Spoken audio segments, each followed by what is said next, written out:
You are listening to People, Place, and the Ocean. My name is Jackie, and I will be your host throughout this podcast series that is inspired by the Gros Morne community-led marine atlas. With each episode, we will bring to life the pages of the atlas by learning directly from the people who help tell the story about Gros Morne and its surrounding marine environment. You can download your copy of the Marine Atlas by visiting ecologyaction.ca and visiting the Marine Planning page. Today, I am speaking with Rebecca Brushett, the lead author of the Gros Morne Community-Led Marine Atlas. Rebecca is also the lead marine planning and engagement coordinator on the Ecology Action Centre's marine team, and she is the founder of the nonprofit Atlantic Healthy Oceans Initiative. She is an environmental policy expert, a marine biologist, teacher, entrepreneur, and a local resident of Norris Point, which is where we are here today. Welcome, Rebecca. Thanks, Jackie. First off, why don't you just tell us how you got here and why did you choose Gros Morne to dedicate your work? Sure. It would have been, 2011 that I finally came across the island. I am from Marystown, Newfoundland on the south coast, but I actually was living in St. John's. My now husband, Ian Stone, took a job with the Regional Economic Development Boards, and he fell in love with the place, so of course I followed. That's kind of where it started. And then eventually, through the jigs and the reels of teaching and doing some other things, got to work with Ecology Action Centre, and the Atlas was the next piece. Yes, and the Atlas is the reason why we're here today and really the inspiration for doing this podcast series. So let's get into that. Tell us, what is the Atlas and what inspired its creation? Sure. So the Community-Led Marine Atlas, as we're calling it, is really more than an atlas, as I know you know, and many others that were a part of it. It's really, we kind of call it the love story of the Gros Morne region connected to the ocean. And it really actually started when I was doing my master's in environmental policy at Grenfell, which is part of Memorial University Newfoundland in Corner Brook. And during that time, which would have been between 2015 and 18, when I started it on my thesis, it was the same time that there was interest in fracking, which is a version of oil and gas exploration, and it was around Green Point in the Gros Morne region. And it was a little bit scary to me because we really didn't have anything to amplify the people's voice. Had we not had pressures from, UNESCO World Heritage Site designation or Parks Canada or some of the really passionate locals, it might have happened. But luckily there was a moratorium set for that. And at the same time, I decided that my thesis, I really wanted to focus on what are the values or the areas of importance in the marine and coastal management around the Gros Morne region. So I thought I had this grand idea, like many master's students do. And my supervisor, Dr. Mike Van Zilde Young, said, well, you should do some mapping. And I was like, I'm not a GIS specialist. But luckily, Kai Chan, one of the other authors, and she had helped me during my thesis. So I approached her. We were doing the mapping part, and I was like, hey, Kai, are you interested? And she had remembered my thesis. She's like, I loved your project. So I'd be so excited to help you with the mapping side of it. So we brainstormed together how that could work. It was a nice pilot to see if something like this could be built. And it really did stem from the knowledge that I understood from British Columbia and built upon in my thesis. So before I actually finished my thesis, I had applied, of course, to a bunch of jobs as you're ending your master's program. And I got lucky enough to take on a job with the Ecology Action Centre. So started off actually as their sustainable fisheries coordinator, and then got to becoming the marine planning and protection coordinator with the Ecology Action Centre, and we pitched my thesis as a potential idea for a funder, and it got funded, which was amazing to have a thesis turn into your day job. And we really wanted to emphasize not only the importance of potential marine conservation or protection, but we really wanted to outline all of the values that were important to the people of this area that were also highlighted by scientific research that was done at Cura by Barb Neese in the Social Science Department at Memorial, and marine biology work done with Dr. Bob Hooper at the Marine Station, and put it in one kind of spot where if ever there was another industry or activity or project in the area, we would have kind of a tool to reference.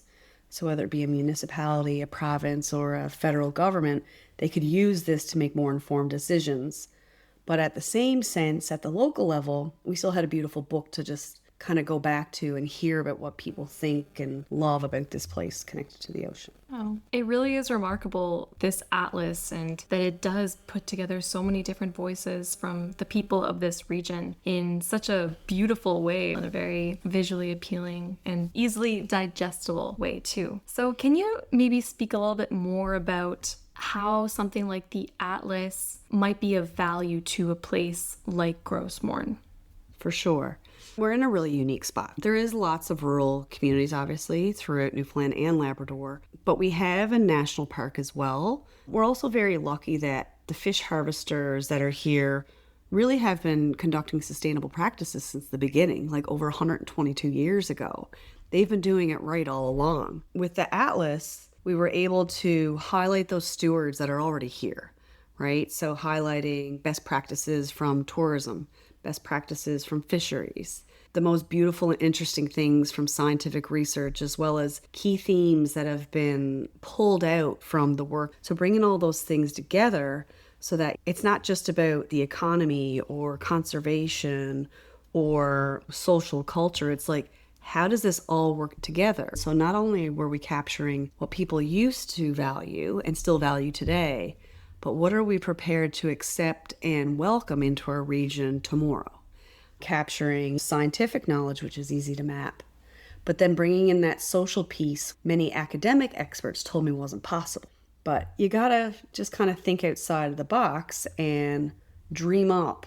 What is it gonna look like to capture qualitative data in a way that you can overlay it with that scientific quantitative data to make more informed decisions? And then we also did surveys. Okay, for example, maybe we don't have aquaculture now, but do we want it?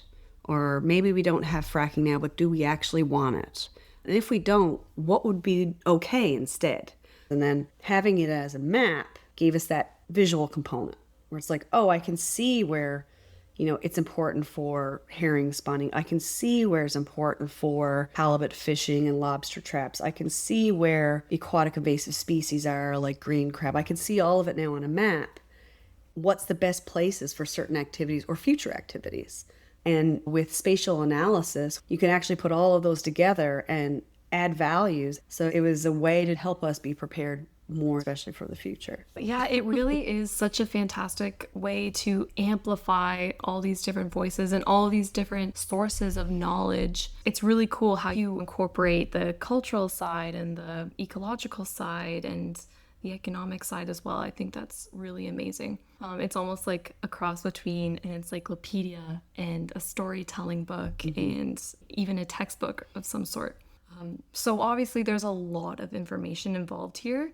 So now I want to ask you, how did the atlas actually put together all of these different pieces? Like, where did all this information come from? And how were you able to put it into this succinct book? That's a really good question. And I guess the short answer was it was not easy. And it took a lot of time and a team. One type of software that I learned about during my thesis, and I actually used it in my 1-year contract when I worked with parks as well as their engagement coordinator to help do the engagement for the 2019 management plan. It's called NVivo software. It's essentially a really great tool similar to like an Excel spreadsheet where it helps you organize everything. So me and one of my research assistants, Samira, who was incredible, gathered all of the data that we could find, especially housed at the marine station. The managers and directors at that station were incredible at saving such important data. So it made our lives a little bit easy in the sense that it was in one spot. So without camping out overnight, spent many, many hours at the marine station in the library, sifting through not just the published work, but also the course-based work. And even though it's not peer-reviewed and published, it's still a baseline. It's still information that we can reference into new scientific research that's happening from, say, in the 80s or 90s or early 2000s. They also had all of the intercoastal zone management papers. And then the wonderful Fiona Cuthbert, Dr. Bob Hooper's wife, was in St. John's, and she took all of the paperback thesis and projects that were at the biology department in St. John's, and anything that had anything to do with the west coast of Newfoundland, specifically Gros Morne, she held them for us. So then we brought them across the island. They're now at the library still. And Samira Mosley, and with my support, went through every single one, scanned them. So we now have electronic copies of everything. And we now have this inventory. So we did that. That was like the first phase. Then we had to go through all of them and then code it in this software. Like this paper talks about fisheries. This one talks about zooplankton or temperature of the ocean, or to social science. This one talks about how are our lives after the moratorium? What can we do next? How has tourism shaped our communities now versus before? How do people feel about the governance of the municipalities, the province, the feds? So all of it was there. So we put all of it into this software, and it outputs key themes.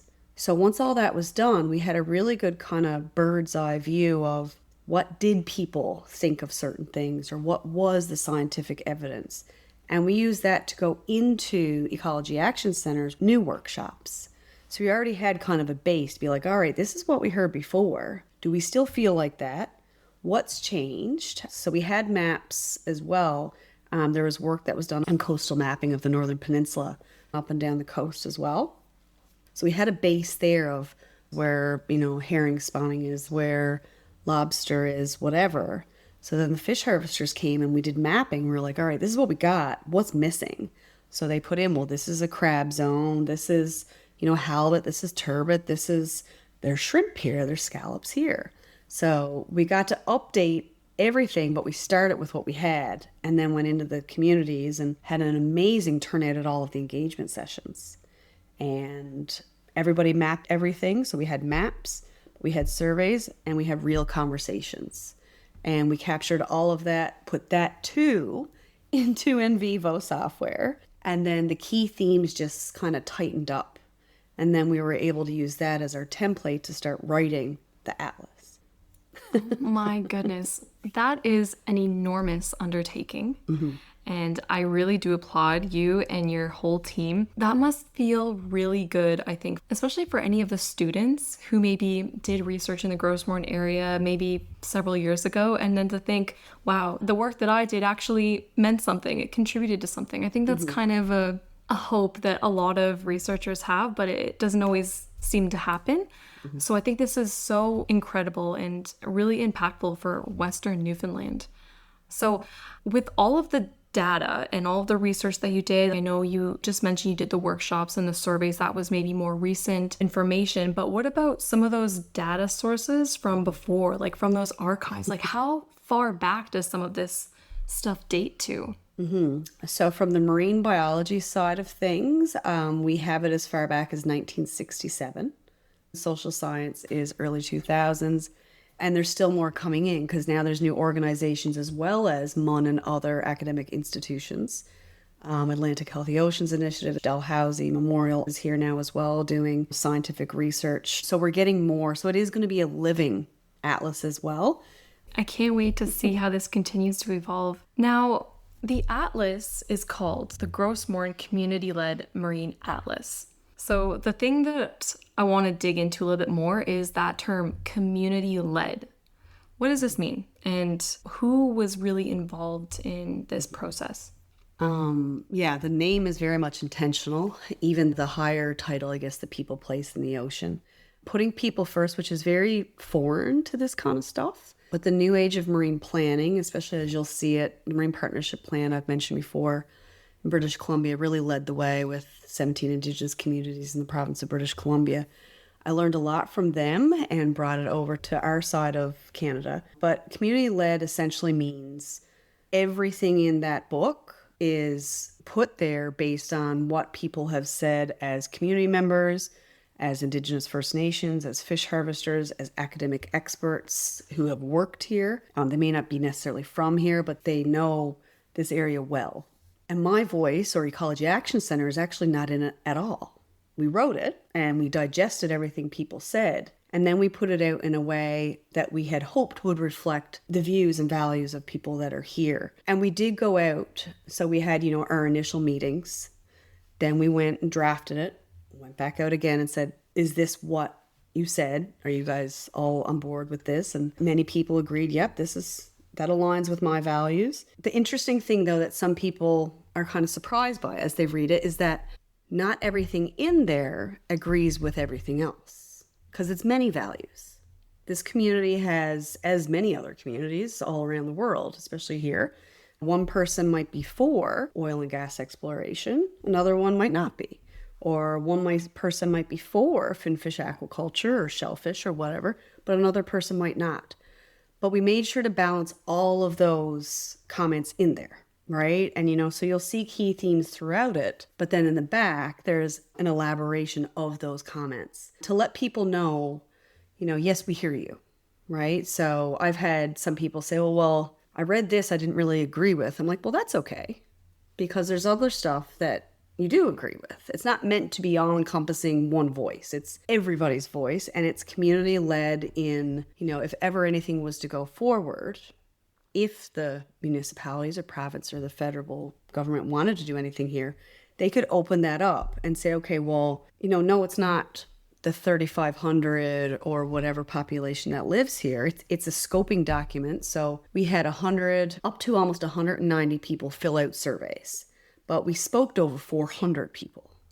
So not everybody might have done a survey. So you'll see as you walk through it, some of the surveys, it might be 165, might be 189. But then the voices, 400 we spoke to. But think about the years before us. Those voices are captured in there as well. So it's really thousands. So you kind of try and pull out the key themes. But even as we have it out there now, people are like, oh, well, this story. I'm like, okay. And even as we're doing these podcasts, we're hearing more stories that aren't necessarily in the atlas, but it's a living thing, right? So when we do another one in, say, 5 years, there's going to be more stories. Some of the key themes might still be there, but there might be new ones that never existed before. So that's what it really means to be community-led. And if a government or a decision maker was to do a project here and they were to use that, it's a quick reference to be like, okay, well, we want to do seaweed aquaculture or mussel or scallop aquaculture here. You could flip open the atlas and be like, okay, well, of the people that participate in this, majority said they were interested in it. So maybe it'd be a good thing to look into.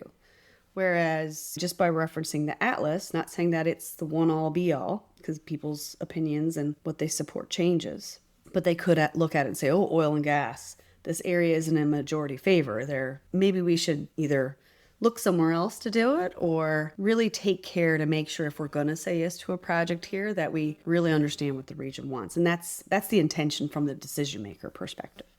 And I think it's really important to note that it is a living document. And yeah, I think really the atlas sounds like a wonderful tool that could be used by many different people, many different industries even, many different communities. So how might another community outside of the Gros Morne region maybe benefit from reading this atlas? There's many different ways that other communities, whether they use it as a guiding document to build their own, because within the atlas, we also tell you, how do we do this, right? So if they wanted to use that as a best practice to try it out in their own region. And it's very much like what we were able to do with what happened in BC. Everything in BC was all there for us to look at and to learn from as well. And we did talk to some people that were part of the process with the Marine Partnership Plan. And this is kind of the same spirit of that. So yes, you can look at it, you can read it, but you can also connect with us and learn, okay, I want to do this. How do I do it here?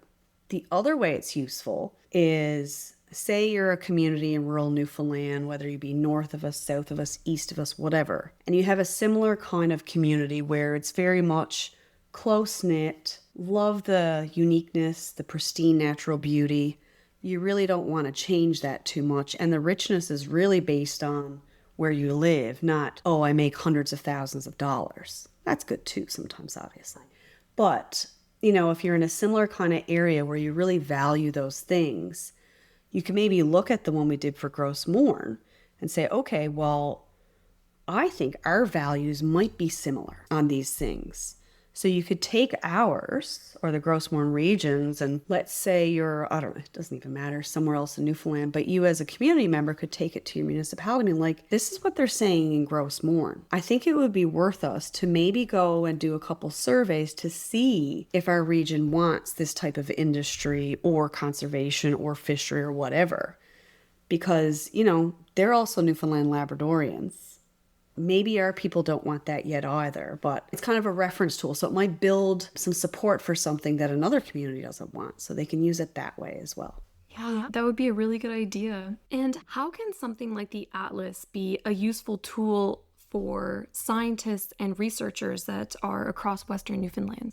Yeah, so there's a couple different ways. One, obviously, visually, they can have a quick reference of, okay, there's eelgrass here, or something like a green crab, or here, here, and here around the Gros Morne region. But especially on the back end is one way. We have all of the data in Excel spreadsheets, right? So we can pull it, this is where all the eelgrass is, and make a new layer and add. Yeah, so we can look at it from the back end and expand on that research. We can standardize the research over the years in things like oceanographic data. You're looking at temperature, salinity, all these things. It's not in an explicit map per se in the atlas, but that data has also been collected. So we're able to look at changes in the ocean. When it comes to new science, they're able to build upon the research that has already taken place. But again, when you look at it visually in the maps, you can see all the data gaps that no research has taken place. And in one part of the atlas and during our workshops, we asked not just academic experts, but community members, fish harvesters, like, what other things do we need to understand about what's happening in our ocean and where? So they circled and identified and wrote what it is. So now we know moving forward, if there's funding or a new master's or PhD student, whatever, here's some things that we really want to understand. And even by looking at the different maps, I even had fish harvesters connect the dots on, there's some dumping or things happening here we might want to monitor a little more closely. I wonder if that has anything to do with the crab populations in 12G.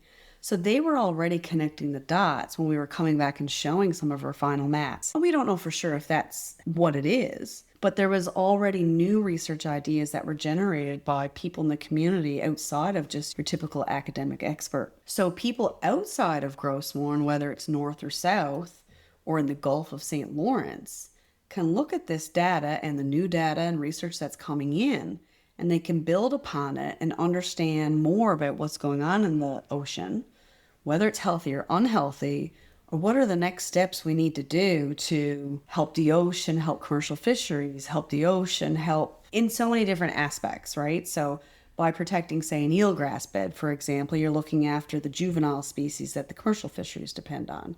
So all these little pieces kind of play together.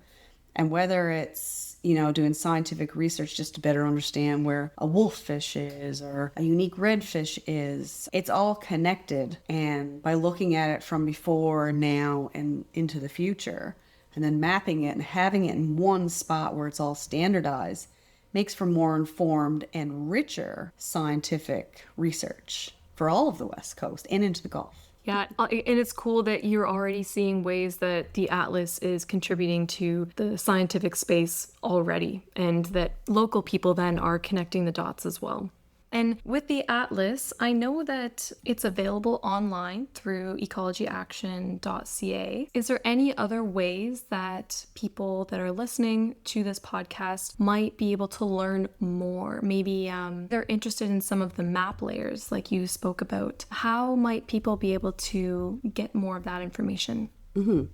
So in the same sense, if you go to the website, they can send an email to Ecology Action Centre and just ask for more information, and they'll link up to me or someone else that might be on the file. But for now, it'll definitely be me as the key author. And there I can just set up meetings. We can walk through how was the maps created? How do we digest years and years of data, like all that stuff. So I'm available for all of that stuff. And, from the science perspective, if someone's trying to figure out the mapping or the research or any of that, same thing. Because, what you see in the atlas is just the front end. In the back end, we have all that data to use and provide assessments and understand what's happening in the ocean, to build new research projects moving forward. We have all of that stuff. We have the names of different people for us that work with us. So if I have a question, a fish harvester or whoever, I can go and ask them about something. So there's way more behind the atlas that we're building off of, especially the inventory and the data that we're just adding to it. So yeah, they can just reach out to me and we can go from there. Cool. That's really good to know. And it's really good to know that you guys have such a huge back end of information that continues to be added to. And I'm sure, throughout the ongoing research in the Gros Morne area, there's going to be so much more that could become available. So one final thing I want to ask you is there one thing listeners should keep in mind as they learn more about the atlas, or maybe as they find the atlas online and they read through it? What is one thing you think people should maybe keep in mind? One thing for sure is that it's a snapshot of the voices and research and people we could connect with. There's still so many other voices. I'm sure there's other research that may have either not got connected to us. So there's still more than what we're featuring. And it's really about the coastal marine area, not the terrestrial part, right? So we know obviously there's 1,000,001 other stories related to the terrestrial, our home, all that stuff. And we're not saying that this is it. But this is the best we could do with the large amount of information and data that we have. And if there's a story or research or something that you think is really important to share with us, send it over, because there's always a chance to get it later. It's a living atlas. Yes, there's some in print and there's a PDF online. As time and funding allow, we're going to constantly update that. Wonderful. And I'm really excited to get into the next few episodes where we're going to be hearing from some more different voices and hearing more about the region and everything that makes this coastal area so special. So thank you so much, Rebecca. Thank you. Be sure not to miss the next episode and subscribe to the podcast now and follow along as we tell the story of Gros Morne, the people, place, and the ocean.